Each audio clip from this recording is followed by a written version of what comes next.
शंकर भाऊ, तुम्ही केलेल्या कामाची पावती तुम्हाला मिळाल्याशिवाय राहणार नाही.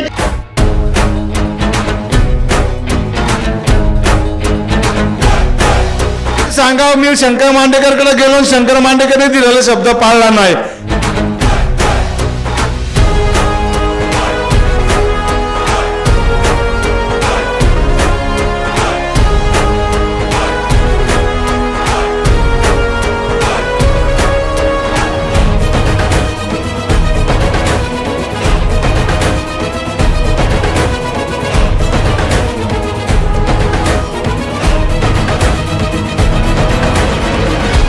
तुमचंही मैदान लागलेलं आहे आणि तुम्ही तयारीला लागलेत आणि पहिला शेड्डू पैलवानांच्या साक्षीने ठोकलाय.